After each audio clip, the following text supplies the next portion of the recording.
ఒకవేళ మీకు దాడికి పోవాలే, యుద్ధం జేయాలే, ఒక మాట అంటే ఒక నాయకుడికి ఎదురుబోయి నిలబడాలే, కొట్లాడాలని అనిపిస్తే మిమ్మల్ని ప్రేరేపించిన మీ నాయకుడిని ఒక మాట అడుగుండ్రి. నేను ఫైనల్‌గా ఒకటే మాట చెప్తున్నా. సంజయ్ అన్న నిన్ను ఈ మాట అన్నందుకు మేము పోతాం కొట్లాడతాం కౌశిక్ రెడ్డి మీద. మాతో పాటు ముందు వరుసలో మీ కొడుకుని నిలబెట్టు అని అడగండి.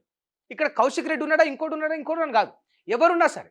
రేపు ఇదే దాడి సంజయ్ మీద చేయాల్సొచ్చి బీఆర్ఎస్ వాళ్ళు చెప్పినా, కాంగ్రెస్ వాళ్ళు చెప్పినా, మీ పిల్లలనో, మీ మనవళ్ళనో, మీ తమ్ముడి కొడుకులనో, లేకపోతే మీ తమ్ముళ్ళనో, లేకపోతే మీరే రండి అని అడగండి. ముందు వరుసలో వాళ్ళు నిలబడమనండి నాయకులని. వెనక వరుసలో మీరు నిలబడండి. లేకపోతే మీ పక్కనే అయినా నిలబడమనండి. కానీ వాళ్ళేమో ఏసీ రూమ్‌లో కూర్చొని మీరిక్కడ కొట్లాడే కొట్లాటను, మీ దాడులను ఫోన్‌లలో, యూట్యూబ్‌లో చూసుకుంటూ భలే కొట్టిండ్రా మనోడు.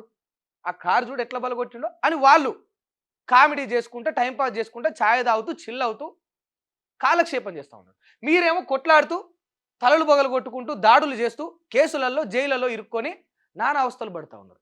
ఇలాంటి కల్చర్ సాంప్రదాయం మనకొద్దు. దయచేసి దీనికి దూరంగా ఉండుండ్రి. భౌతిక దాడులను ఎంకరేజ్ చేయకుండ్రి. అది సమాజానికి, వ్యవస్థకు, మన వ్యక్తిగత జీవితానికి కూడా మంచిది కాదు.